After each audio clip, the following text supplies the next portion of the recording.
There is the category of problems in life, and it ain't going anywhere. And so the question is, can you deal with the whole category at the same time? That's the thing. That's how to be in the world, is to deal with that category all at the same time.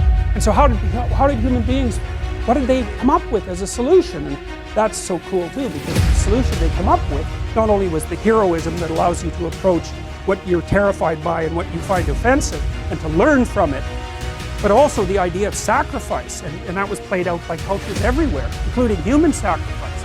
And you think, what the hell was up with those crazy bastards so long ago? They were sacrificing to gods all the time. What kind of clueless behavior was that? Burn something, please God. Burn something valuable and please God. What was with them? What were they thinking? Well, they weren't stupid, those people. If they were stupid, we wouldn't be here. They were not stupid, and believe me, we lived under a lot harsher conditions than we do. So those were some tough people, man. You know, back then you'd last about 15 minutes. So you don't want to be thinking of your ancestors as stupid. Like, there's no real evidence that we're much different cognitively than we were 150,000 years ago. So anyways, sacrifice. What does that mean, sacrifice? Well, it's a discovery, man. It's the discovery of the future. It's like the future is actually the place where there is threat. And it's always going to be there. So what do? You make sacrifices in the present so that the future is better. Right. Everyone does that. That's what you're doing right now. That's what you're doing here. That's what your parents are doing when they pay money to send you to university.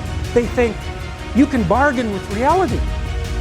It's amazing. You can bargain with reality. You can forestall gratification now, and it'll pay off at a place and time that doesn't even exist yet.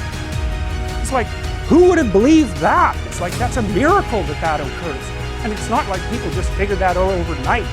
You know, we were chimps, for Christ's sake. Like, how are we going to come up with an idea like that? Well, it's like, well, we thought about it for 7 million years. And, you know, we got to the point where we could kind of act it out. But we didn't know what we were doing. But it emerged as like a dream. So the terror of the future is a dream. And the solution to the dream of the future is another dream. And it comes out in mythology and in fantasy and in drama, where you act out the sacrifice. And then it's a step on the way to full understanding. So we can say sacrifice now instead of doing it, you know, although we still do it. It's just not concretized like it used to be. We do it abstractly. And we all have faith that it will work, you know, and we also set up our society so that it'll work. And one thing about, you know, I'm not a fan of moral relativism for a variety of reasons. There's a sacrificial element in maturation, right? You have to sacrifice the pluripotentiality of childhood for the actuality of a frame. And the question is, well, why would you do that? Well, one reason is it happens to you whether you do it or not. You can either choose your damn limitation, or you can let it take you unaware when you're 30, or even worse, when you're 40. And then that is not a happy day, because people can put off maturity without suffering an immediate penalty.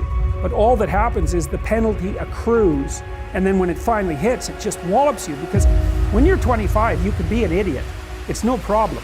Even when you're out in the job search, it's like, well, you don't have any experience and you're kind of clueless. Okay, well, now you're the same person at 30. It's like, people aren't so thrilled about you at that point. It's like, what the hell have you been doing for the last 10 years?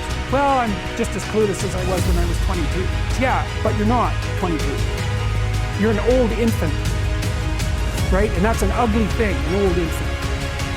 So, part of the reason you choose your damn sacrifice, because the sacrifice is inevitable, but at least you get to choose it. And then there's something that's even more complex than that in some sense, is that the problem with being a child is that all you are is potential, and it's really low resolution. You could be anything, but you're not anything. So then you go and you adopt an apprenticeship, roughly speaking, and then you become something. And when you're something, that makes the world open up to you again.